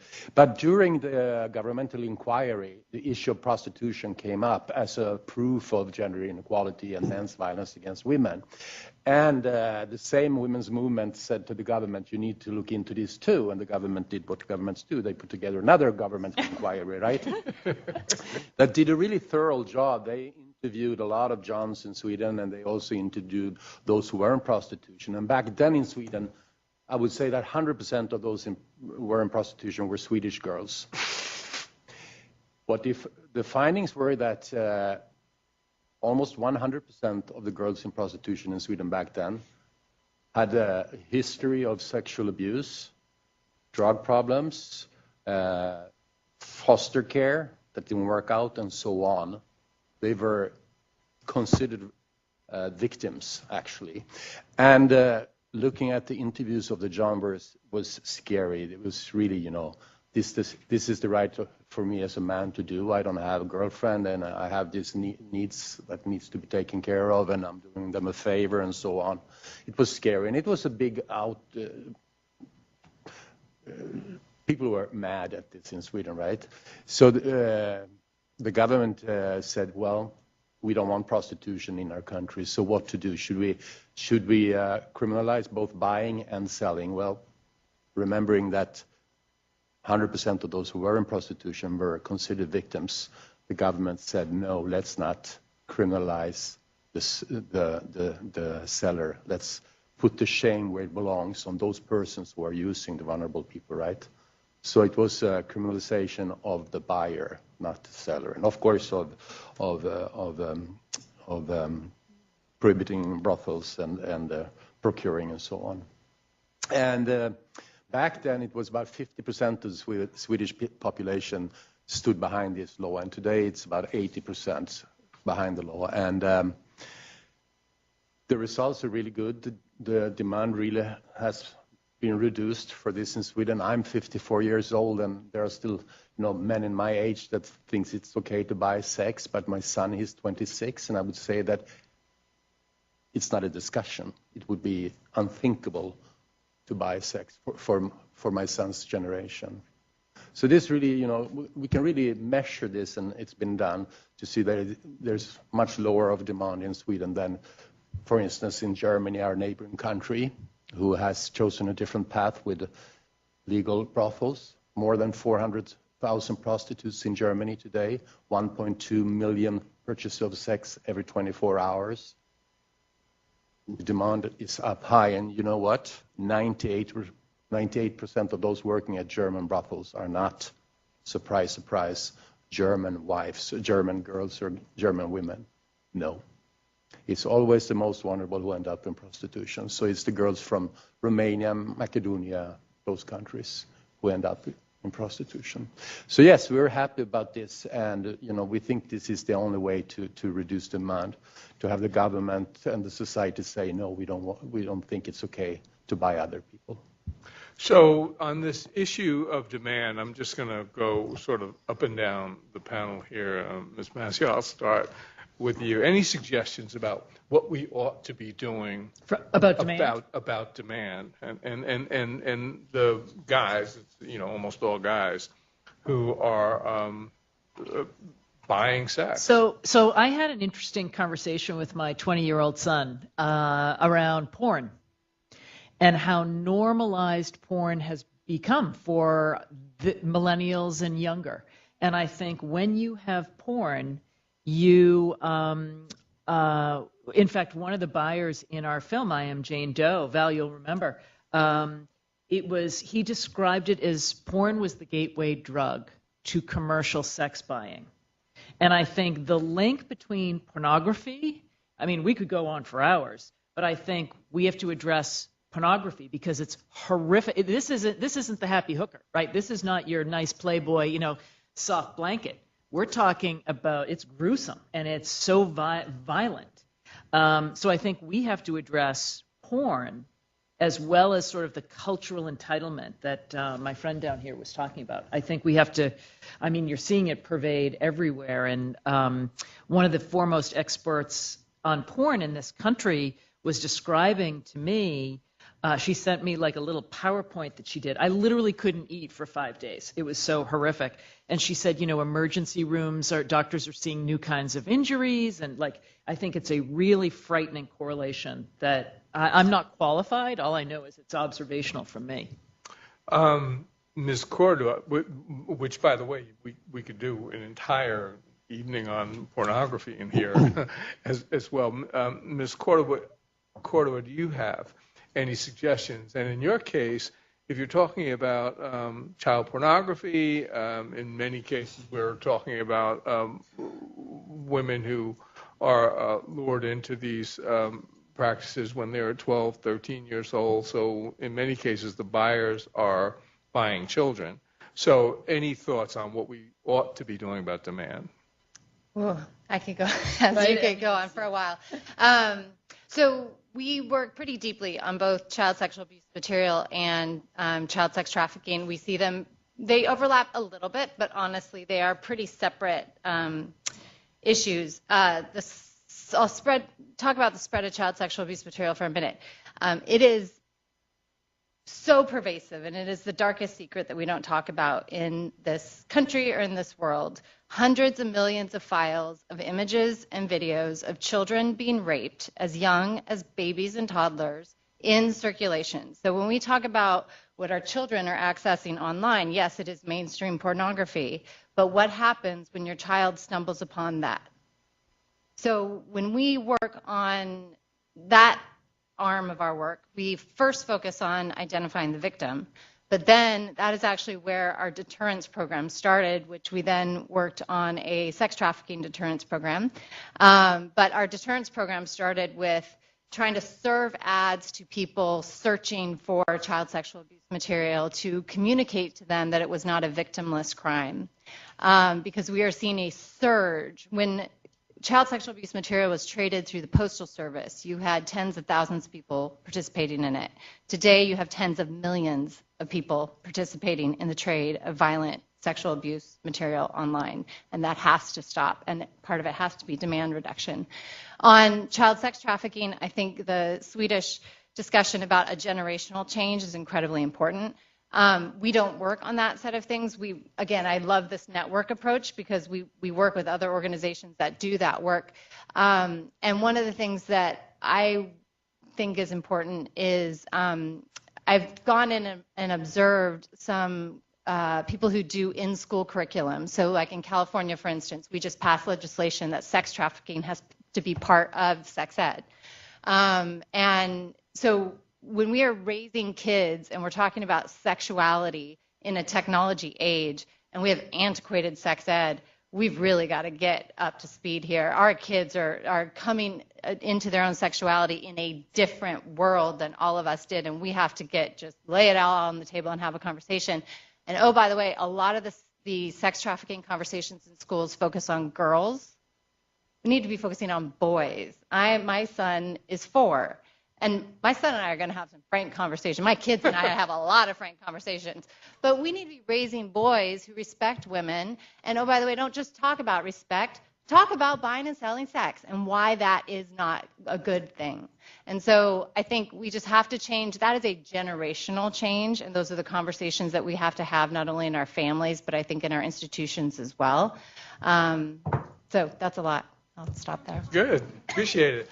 Mr. Vance, in your office, so we're talking about demand, and in terms of law enforcement, it becomes a question of it's not solely this way, but we have women who are involved in prostitution. We have Johns, we have pimps. How do you make a distinction on who becomes sanctioned, who's prosecuted, who's not, and who's more severely prosecuted? The way we handle these cases now are essentially as business crime investigations, long-term business crime investigations. So we will, I think, identify and sanction most harshly the traffickers, but we'll seize their assets in order to hit their pocketbooks, identify and prosecute those who are delivery services, that is taking typically prostituted women to the Johns and hit so you have the business owners, you have the suppliers doing transportation, and then you have the demand. And so in a case not so recent in our office, we prosecuted all 3 levels. The goal is to, in the statement of taking down a case, we are taking out the leaders, the business, the transporters, and the Johns. We are not at a place really in America where the Johns, the demand is treated as seriously as the suppliers, and one could certainly argue that's crazy. Are the women who are involved in prosecution considered part of the supply? Are they considered suppliers? I would say this is just a personal experience, and I think I've said this, but had a conversation with Monique. When I was a young assistant DA in the 1980s in the DA's office, I must have arraigned and processed 5,000 prostitution cases just in standing up at our arraignment part. And I was completely blind to what was really happening. I was looking at these as files, going through judges taking pleas, finding the prostituted women, and then they go out, obviously, and pay for the fine by going back to work for the trafficker. So I think in America, in offices like mine, we really have taken a 180-degree shift today. So today, Carolina, our office, all prostitution cases involving prostituted men and women are sent to a special court, and each one of these will really be an opportunity to investigate as a trafficking operation where the prostituted woman or man is a victim. And so we've really gone 180 degrees today about how we investigate, how we look at what's happening out there. But I would just say that America needs. I'll just show some big picture. We need more. We need the federal government to lead more on this issue and to coordinate more with state and local law enforcement. I personally think we have some strong federal prosecutors, but I don't think that the government is necessarily taking the same steps that are taken by other governments elsewhere. And I think we need to address legislatively, and our legislative leaders, what's happening and what we need to do about it. Mary has talked about the SESTA and FESTA, but we need to deal with the fact that you can set up these companies now and buy sex anonymously through cryptocurrency and through simply gift cards. You can go get a Starbucks gift card, and that is now somehow able to be translated into something that can be monetized to buy sex. So Congress needs to understand how this is happening in a very digital world, needs to deal with that anonymity that now is permitted to buy sex, and that our corporations, it's funny, we have less transparency in corporations in America, who really owns the corporation, than they do in the Cayman Islands now. So we need to have laws which require identification of who actually owns the corporation, because investigators like ourselves will find a corporation, and then when we go to the corporation, it's a dead end because it's no idea who's behind it. So we need to do better on our federal legislation, and prosecutors' offices like mine have to really rethink entirely the era of prosecuting prostitution that we had in this country for decades. Ms. Swift has, one, do you have thoughts on what we ought to be doing in terms of this whole issue of demand? And two, has data been incorporated into this matter? Do we have data on who's buying sex or any breakdowns or anything along those lines? So in terms of the first question, I think, I spend 90% of my time just bringing awareness, because we do become desensitized when we see images ongoing. And I think that even more so from a financial institution perspective, the people who are investigating and charged with identifying activity are looking at numbers all day long. They're looking at a computer screen. They're looking at Excel spreadsheets. And so the majority of my time is spent bringing context to what that kind of financial record looks like, right? What that IP address or email address means, what that phone number might mean in connection with an IP address or email address. And so, awareness is hugely needed. So despite all of the efforts, and I think there's a lot of efforts out there today to try to bring awareness across different industries, we need very targeted awareness for specific industries to be just, to humanize a lot of the things that they're seeing day in and day out. In terms of data, I think the problem was mentioned earlier. There's so much data out there today. I'm confident that if managed properly and applying the right technology and bringing the right people to the table and collaborating with the right teams and groups, there's a lot we can do with not only data inside financial institutions or inside big companies generally, especially when we're thinking about supply chain and accountability, but also with public data. And if you think about the internet and how it started and how it's evolved over the last 30 years, I think that there's a lot out there already. It's just more about how do we bring it together, understand it, and apply it to the problem, and creating the right information and intelligence, and then disseminating and distributing that through various awareness channels to the right people. Ambassador, you've already addressed the issue of demand. Do you have any additional thoughts on that? Well, as I was listening to Angel, I was remembering. You're not the ambassador. Oh, sorry. I'm glad I got you really excited. I'm hopeful that out of this will come. But go ahead, and you're going to end the program because we're going to go to questions after this. I was just thinking as I was listening to Angel that I went to law school, so I did not have to do math, and then I got distracted by all that. I'll just chime in on some of the things that have been said, which is that obviously this is going to take a cultural change, and that's crucial. And that's going to be a 30 or 40-year game, unfortunately. That's just, we need a whole generation cycle through. So in the meantime, we need some short-term and mid-term interventions. I think we want to, it's sort of like smoking, anti-smoking, right? You play the long-term game with trying to end smoking, but in the middle, you have laws that prohibit it in public spaces. You have lawsuits that go against the people who are facilitating. You have early childhood education in schools. It's all of those same things can happen here. So, for example, we can stop prosecuting people in prostitution. We can start prosecuting the buyers. We can start passing laws that don't let websites facilitate exploitation in the way that they do now. We can start with the childhood school programs that Julie talked about a moment ago that are actually designed to address boys who are 10 now and are going to be 40 and possibly buyers down the road. So I think we do need to actually be conscious about developing the short-term things to gum up the system, to put friction in the marketplace, the long-term cultural change that's a vision and a goal, and put those together into a cohesive strategy. And that's really going to take all of the community working together, not just law enforcement or not just technology. It really needs to be a partnership. Go ahead. But this is, I think, where the European countries have done so much more than we have. So the UK, there's a minister to deal with human trafficking and slavery at a cabinet level. And that's the kind of statement that I think the American government needs to make from the highest level if we are in fact going to energize the entire country and show leadership. Otherwise, there's just going to be great disparity over what happens in one town versus another, and no general direction and goals that we're all pointing toward.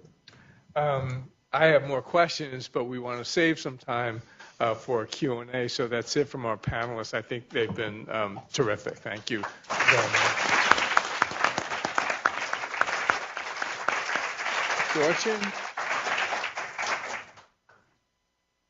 Bob, I think we have some hands up for questions. Shall I just point? Can somebody ask the I have ambassador the a question mic, since we and cut him off, please? If those who ask questions, if you feel comfortable, please introduce yourself. Hi, Sarah Benson's my name. I run the national NGO in the Republic of Ireland to support women affected by prostitution and sex trafficking, and I also currently chair the Coalition for the Abolition of Prostitution, which has 23 members across 18 countries, all working in the frontline capacity. Thank you, firstly, very much for the panel and the organisers. This is fascinating. Ireland recently, just nearly a year ago, enacted legislation similar to Sweden. And we work very, very closely in our organisation with law enforcement. One of the things that is one of the greatest challenges to managing the organised crime, which is absolutely prevalent in the sex trade, is the fact that overwhelmingly prostitution is organised online. And we have a situation where, while prostitution advertising is illegal, once the server, I think the French the ambassador mentioned it, once the server is hosted outside of the jurisdiction and doesn't have a .ie URL, there's almost nothing that police can do. So I do not represent the Irish police, I will say straight off, but I was tasked specifically this week when I was discussing with one of the technical detectives in the organised prostitution team to find out a little bit more about some of the innovative bots and algorithms and technology that's being used. And so I'm wondering, in respect of the Thorn tools that you use, whether you have been in discussion with any international jurisdictions, because the Irish police would like to talk to you and may I exchange information. And likewise, I'm just wondering from the perspective of law enforcement, whether the likes of the bots, the Microsoft tools, whether they have been made available extraterritorially, and whether they're, from a law enforcement perspective, whether there's kind of constitutional privacy issues, things like that, that limit, are they used more for deterrent, or are they used actually to target buyers? Because we have quite a strong constitution in Ireland, and I'll stop there. I do just want to commend what Mary has said in relation to porn as well. All of our frontline organisations are seeing that this is simply paid filmed sexual exploitation. Well, let's get an answer, because we got to get some more questions too. Does anybody want to take a crack at that? Well, I'll just say that there is technologies that are being developed by DARPA and by Microsoft, and I think Val's office is obviously sharing some of its technology, and we, for example, use MEMX, which is created by DARPA, which is a dark web scraping tool, which enables us to gather information out of the dark web and put it in organized format for use in investigations. And I think our intent is is to share MEMX if we end up acquiring it after it's closed at DARPA with law enforcement agencies. So there is, I think, an instinct to share. I think Val, obviously, and his office are very engaged in that, and it's important because most offices can't afford it. Yes. Next So question. we're already in Canada, and we've beta tested with one European country, and it would just take customization for your region. I think Sai's point earlier about the challenge of law and needing good legislation is so spot on, because right now we have a situation where there was a trafficking case where the email host their server was in another country, and the warrant didn't work to get it, and that even though it was an American company. And that's a major problem that Congress has got to figure out, because if that's the case, it will be dirt easy for anybody to just pop their server over into another country, and then we're in trouble. And so I do think there are some things that are needed there. That being said, our philosophy is, I think, similar to, we're taking inspiration from Thorn, which is to try to get these tools deployed as broadly as possible, and I'd be happy to chat with you about that. Very briefly, the laws by which we gain access to information in other countries, these multilateral lateral requests for documents, were written in the 1970s and take about 4 years to actually accomplish, literally. So we need to, as an international community, legal community, identify ways that we can properly gather evidence, considering privacy and other concerns in various countries, but gather evidence from other countries without taking forever to get it and have the cases go nowhere. So is the Cloud Act going to address some of that? Because isn't that up for vote now? I think that's the goal. What comes out of it, based on watching the sausage that was Sesta Pasta, is, we'll see. But I think that goal. finally there is a recognition of how problematic that could be. Yeah. Hi, my name is Karen Ryan. I'm from the Carter Center in Atlanta. I work with former President Carter, who has taken a very strong position in favor of the Nordic model. We believe that this cultural change is the key, that demand, even the Department of Justice said, we can arrest all the traffickers, but just like terrorists, the top 3 get replaced tomorrow because the profit is so high that the traffickers will be replaced in no time. It's only arresting the buyer that has that deterrent effect, that actually men who are arrested and charged will be deterred. The next guy will be deterred if he is publicly outed as a sex buyer. This is what we are finding. So the cultural change, how do we accomplish a cultural change when in one jurisdiction we have what we call sex worker organizations that are promoting legalization in Washington, D.C. or New Hampshire or whatever, saying, well, this is empowering for some women, when survivor groups have all told us that, that there is no agency when you're in the life of prostitution.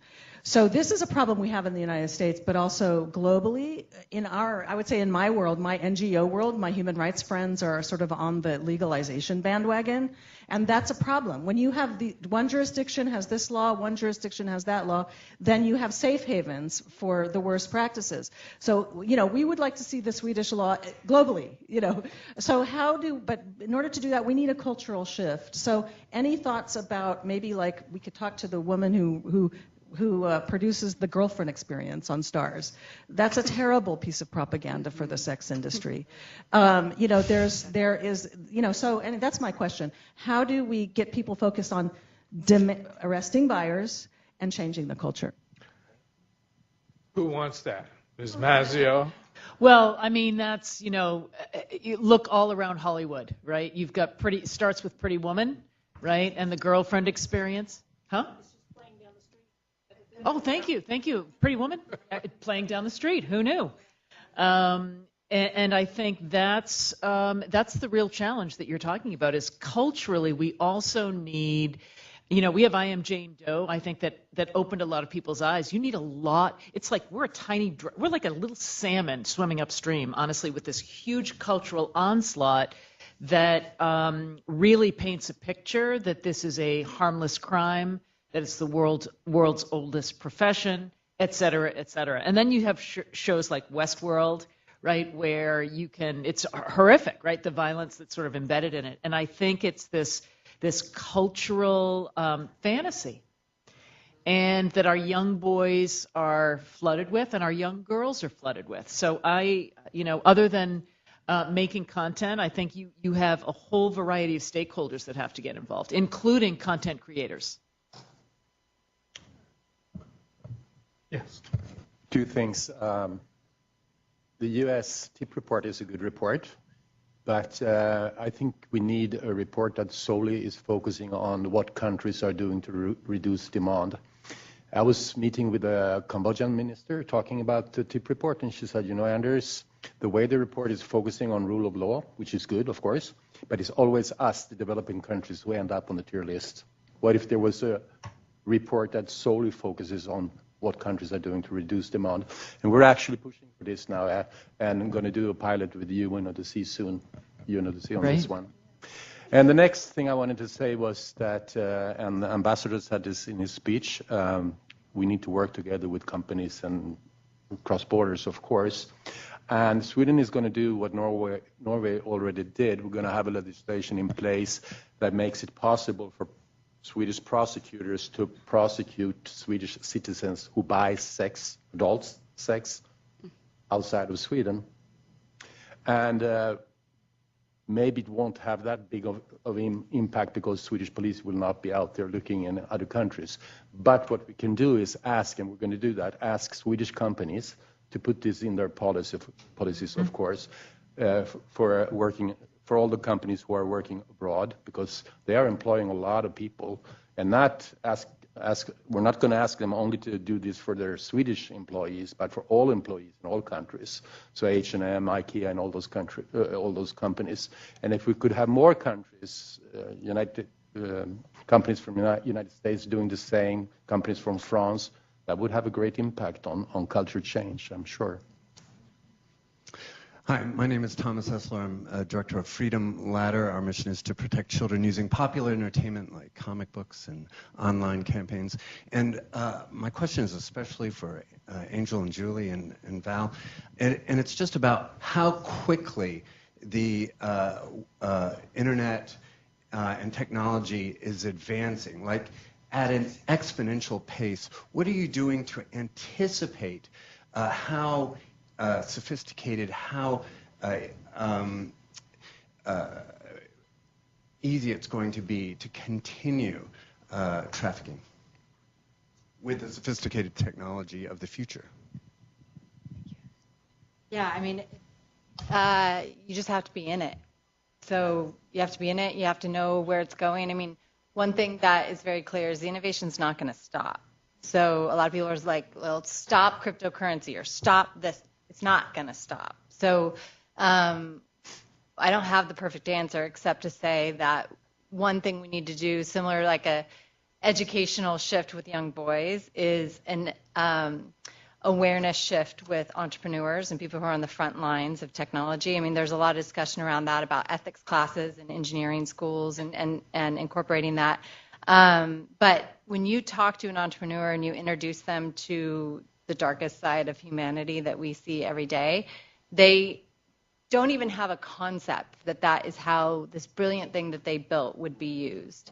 And so it is trying to introduce that to them so that, one, we can have more entrepreneurs who are thinking about safeguards from the get-go.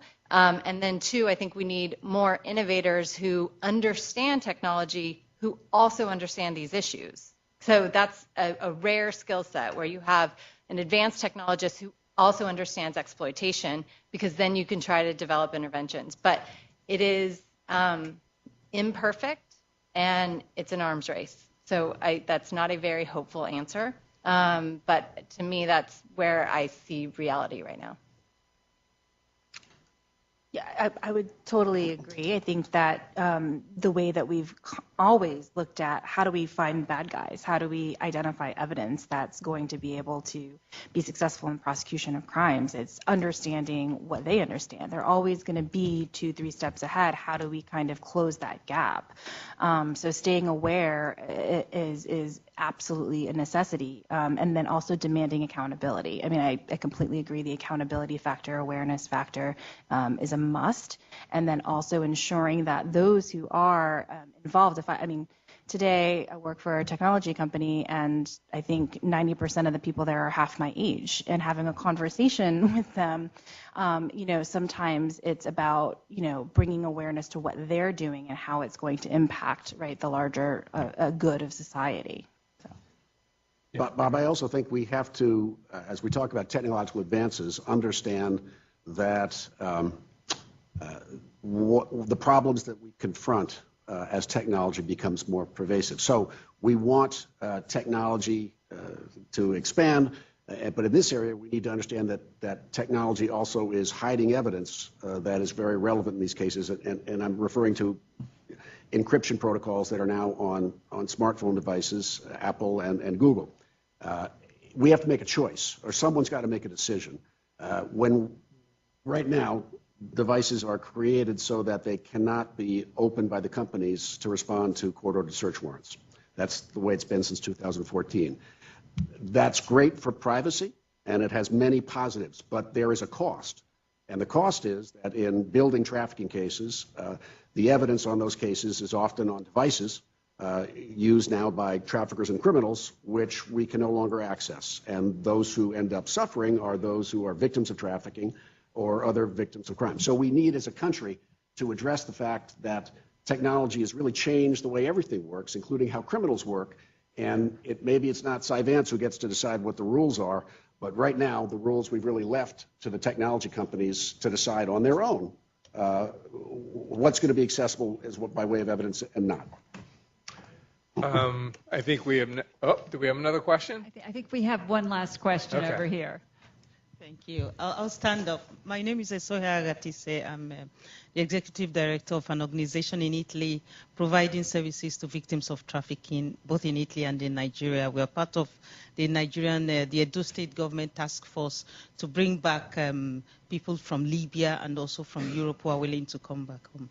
So I just have two very quick questions. One for Melanie. For you, please.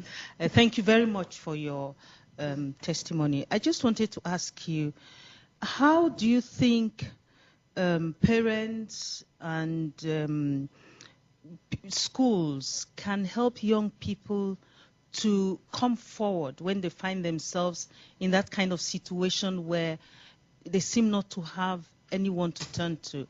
What do you think parents or schools or any other person around young people can do to make sure that that chain of silence is broken, that they can then feel comfortable enough to report to someone to say, this is happening? If you can give an insight on that. And then the other question is generally on the question of the internet and the way the question of the sale of children and people on the internet has spread worldwide. And I'm thinking of countries in Africa, for example, where this has become a kind of digital jungle, and a lot of that is happening. Is it possible in some way you have the expertise and the resources to do a lot of work, and I appreciate all I've heard about a lot of work you're doing, but is it possible to kind of share, maybe in some kind of database or something, to share this expertise also with countries that don't have that kind of possibility? How is it possible to be able to spread it to some of these other countries? Thank you. Yeah, so going back to your first question, I think it's actually a very important question that I think needs to be brought up a lot more. With parents particularly, I think that, well, for parents and teachers, I would say that the answer to that is conversation. And I think that although we spread awareness in these events and we speak to survivors and other kids and et cetera, we're not having either enough conversations at home and in the schools or the right conversations at home and in the schools. And I think that that could be, an issue for us as advocates to help train or help provide that framework for parents and teachers on how to have those conversations. But I think that, at least in my case and for the cases of many that I know that suffered at the hands of the lifestyle, I think that I've seen a lot that parents are not having these conversations early enough. Parents, a lot of people that fall subjected to the lifestyle usually come from a broken home or some type of abuse that starts in the home. And because the foundation at home is not great, then they feel isolated, or they feel that if in my case, I was like, if I can't trust my parents, I can't trust anybody, which then makes it hard for them to come out to a teacher. So I think if there was a way for us to develop some type of training for parents and teachers for parents how to have those conversations early with their children, and for teachers how to have those conversations with students when they're not the parent, I think if we can get that down pat 100%, I think it would make a major difference. I'm not sure I understood your second question, so I don't know. Can I do a follow-up to your question?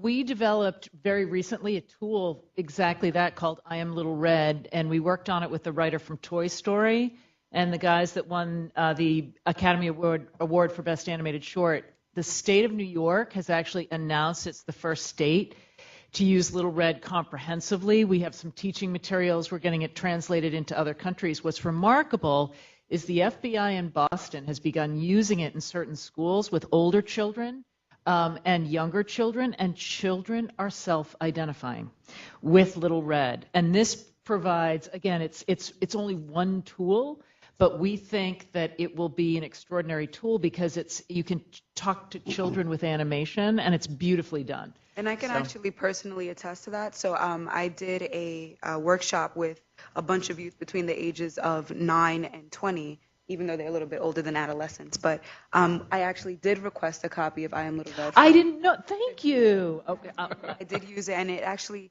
at first I thought I was worried because there were some older teenagers, and I figured, it's animated. I don't know if they're going to relate to it. I'm in my 20s, and I was like, I don't know if I'm going to relate to it. But it's an 8-minute video, and I found it to be very effective, and I really did enjoy it. So I definitely can attest to that DVD. So if it comes down to a child or somebody that is a victim that just needs to talk to somebody, I think that trainings are effective with teachers in how to learn how to approach those conversations without coming out directly and saying, are you hurting? Do you need help? Because you will never get the answers that way. However, if it's about teaching children overall, I do think that DVD and that short video is a good way to segue into the conversation for younger children. I know we have a question hanging, but we have run over. I think we're going to have to wrap it up. So I apologize for that, and thank you so much, everyone. And I think, just before you get up, I think we're going to have some very brief concluding remarks. And I'm so honored to introduce Yves Charpenel, who is first prosecutor, I hope I have that terminology right, in Paris. And he is the chief executive officer of this extraordinary foundation based in Paris that has been fighting trafficking and exploitation and prostitution for decades. So he has a few brief concluding remarks, as do I. Thank you. Thank you. It's quite easy to conclude after such a great panel. We're all talking about how to fight online sex trafficking. It's easy to speak about, but I heard few wishful thinking. I heard a lot of pragmatic remarks. And my conclusion is we need to go on. And just 4 things I heard from every part of the panel. We define a common methodology. It's easy. You have to gather from every part of the scope of actors against human trafficking. Survivors organization, human rights organization, law enforcement, law office, technology, and of course, diplomatic part. And we have exactly the same challenges. To make things short, I have only 3 challenges I heard as the common challenges. The first one is to have a very strong law enforcement. In Sweden, in France, and now in USA, we have, I think, good laws. The point is to enforce them. I remember the best thing I heard about a law, it came from Sweden. I heard when we tried to adopt a new law in France, it was an investigation. I was a prosecutor. We intercepted a conversation with a Romanian trafficker who sell 100 women in Sweden. After the enforcement, the implementation of the Sweden law, he said some words I want to share with you. He said, now for us, Sweden is a dead market. That's the point we are trying to get. The second point is to create a real prevention politic. Because we talk about online industry. We need new partnerships. We need a strong partnership with high-tech societies. That's just the beginning.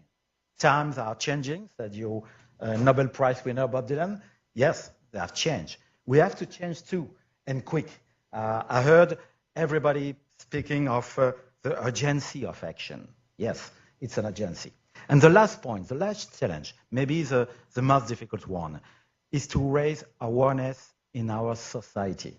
Public opinion don't believe it's such a threat, it's such a violence.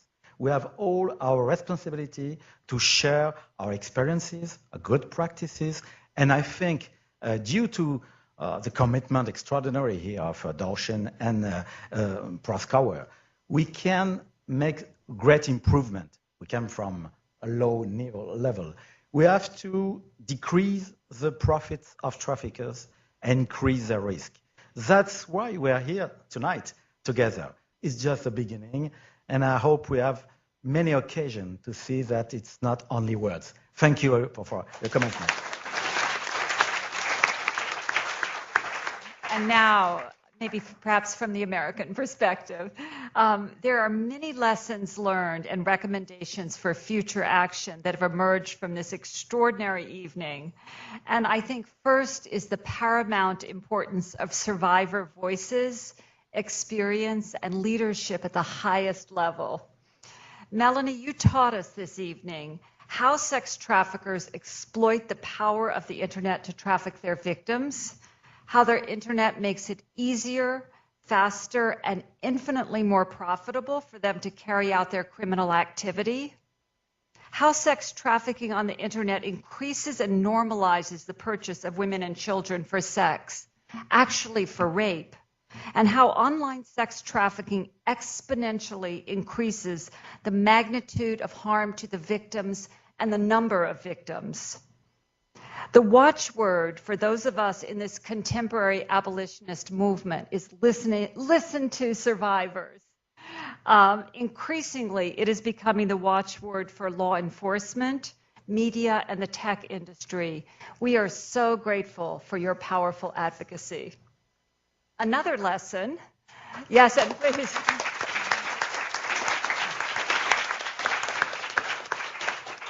Another lesson that is also a recommendation is the urgent necessity, if we are to stop sex traffickers and sex buyers from hijacking the internet for their criminal ends, the urgent necessity to break through silos and break down divides. Communication and collaboration must take place at every level across industries, tech and financial in particular, across disciplines, across borders. Tonight is a stellar example, across lines between public and private. Communication and collaboration is what happened in this room tonight, and it is the only way that we will be able to stop and prevent this unspeakable harm to victims and create the conditions that allow them to heal and to flourish.